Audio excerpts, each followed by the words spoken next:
Well, the depression rates continue to go up. Yes. Again, this is a pretty hot potato in Sweden. It's talked about with social scientists, psychologists, teachers. There's a large growing section of a male population, young men, between 18 and 35, who isolate themselves permanently. Many of them live at home with their parents. Some of them don't live with their parents, but they don't do anything. They just sit at home, and then for many of them, the lack of a sense of purpose, as they don't have a career, they're not being productive. I think deep down, most guys want to be like useful. I think that's part of male identity. That's why I think like UBI, universal base income, is never gonna do anything for the unemployed, depressed men, because I think guys need to work. They need to do something. They need to feel useful. I think that's just me speculating, but I think it's part of male identity.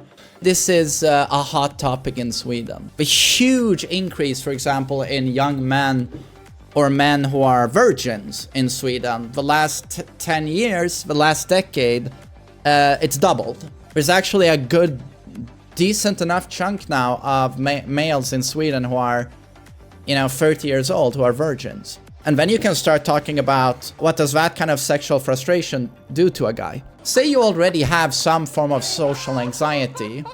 What is increased isolation going to do for you?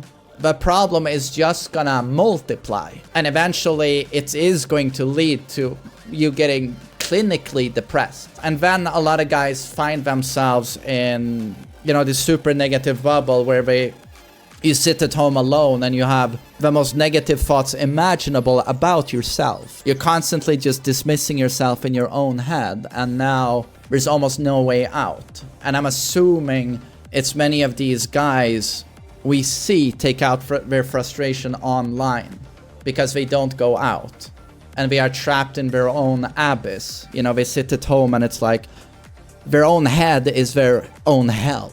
It's a hell in their head. And I would assume it's a big problem in the West in general.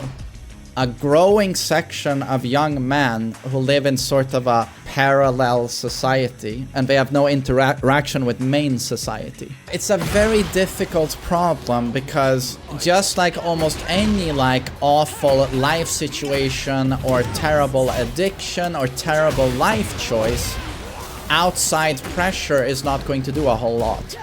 Friends and family. And many of these guys are so socially isolated that they have no contact with friends and family. That close circle does not exist, leading to an even more difficult problem, right? Now, solving the problem is going to rely on self-awareness, which you will not have when you are down in the abyss, because you will have completely dismissed yourself.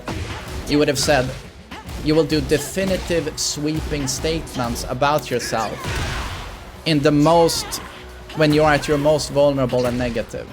And you will dismiss yourself even though you shouldn't. And you can't have self-awareness because self-awareness requires that you are in a stable mental state. Now you understand that I probably shouldn't say anything definitive about myself when I'm at my most vulnerable and negative. But like with any real change, it has to come from the person. It's like an obese person losing weight. There's nothing friends and family can do really other than give advice. In the end, it's up to the individual who has the gambling problem to say, you know what? This is a problem, I need to stop. And it's your own willpower that's going to change it. But again, when you are stuck in this negative space, it's very difficult to get out, and it takes bravery, right? Because now you are going to have to go out, get some sunlight on your face, start walking, just, it's been said a million times, but just moving your body relieves anxiety. Just moving your body relieves some anxiety. That's a start, actually going out even though you're afraid. And then you're probably afraid of people as well. Due to low self-esteem, you think everyone is looking at you, everyone is judging you. But the reality is no one gives a shit. You're just in your own head. Unfortunately. But yeah, you gotta start exercising. That's going to help a lot. And then as a guy, you need to start building work. You have to work towards something. You have to give yourself a purpose. Be it studying or pursuing a career in something. You need to build on yourself. Be productive. You know, get some meaning back into your life. And then a huge thing is also talking to people. If you have no friends and family, you have to somehow interact with people, get someone to talk to, because it's just invaluable. You know, human interaction. Can't be stressed enough, you know, how much it does if you feel down, to have someone to just say, you know what, I feel down. How much that helps. So there's many things you can do. It's just that you have to seize, first you have to recognize the problem.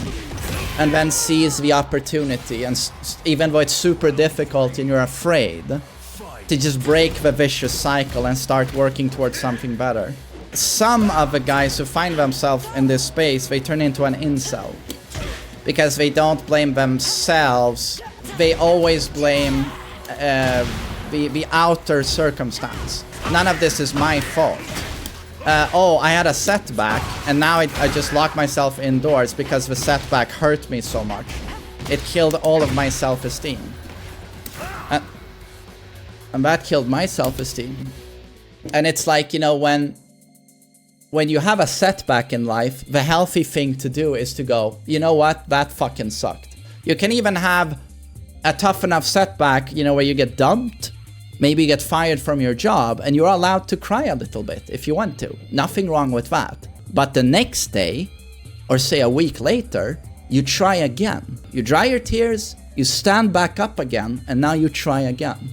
But the problem with some of these lonely men who turn into incels, they say in a very aggressive way that doesn't matter if I try again, society is rigged against me. And they start blaming everything but themselves. So now, you know, they have an excuse. They don't have to try again because everything is rigged against them. And that type of lonely man is going to be, that's going to be the hardest one to reach. And how is he ever going to get self-awareness, you know? Oh, Rusty, I mean, I speak from experience. I was never an incel, but I certainly suffered through social anxiety. My 20s was my most difficult time. My late 20s, very difficult.